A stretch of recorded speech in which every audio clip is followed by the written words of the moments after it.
નમસ્તે. પરમાકલ્ચર હેઠળ આપ જોઈ શકો છો કે અહીંયા ઓર્ગેનિક વેજીટેબલનું સરસ એક પેકિંગ થઈ રહ્યું છે. એટલે કે પરમાકલ્ચર ફાર્મમાં અત્યારે ઓર્ગેનિક વેજીટેબલ્સ બધા જ ઉપલબ્ધ છે.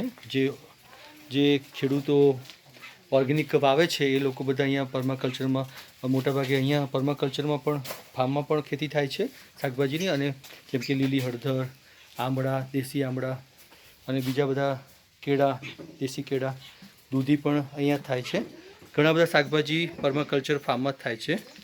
અને આ બધું શાકભાજી અઠવાડિયામાં ગુરુવાર અને રવિવાર અમદાવાદના 3 જગ્યાએ, કયા કયા જગ્યાએ? નારણપુરા, સોલા અને સાયન્સ સિટી, આ 3 જગ્યાએ વેચાવા જાય છે. જે અમદાવાદના પ્રાકૃતિક ખાસ કરીને ઓર્ગેનિક શાકભાજીના પ્રેમીઓને સર્વિસ પૂરી પાડે છે. અને આપ જોઈ શકો છો કે કિલોના પેકિંગમાં આ બધું ઉપલબ્ધ છે. ટામેટાં પણ દેશી ઓર્ગેનિક. અને આ રીતે અહીંયા આખું શાકભાજીનું એક સેન્ટર ઊભું કર્યું છે પરમાકલ્ચર ફાર્મમાં. અને આ બધી શાકભાજી 1 કિલોના પેકેટમાં વજન થઈ અને સબ 1 કિલો કરતે 1 કિલો કરો છો ને? અચ્છા.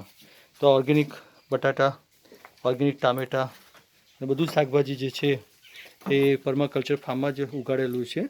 અને બીજું શાકભાજી થોડું કંઈ બીજું હોય તો એ બીજા ખેડૂતને ત્યાંથી પણ લાવીને ઓર્ગેનિક વેચવામાં આવે છે.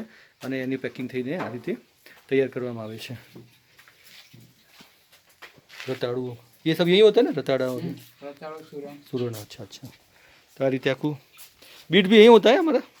अच्छा. तो मोटा भागનું શાકભાજી પરમાકલ્ચર ફાર્મમાં જ થાય છે.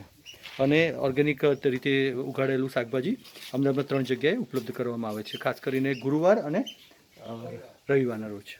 નીરવ જોશી, પરમાકલ્ચર ફાર્મ, છત્રાલ.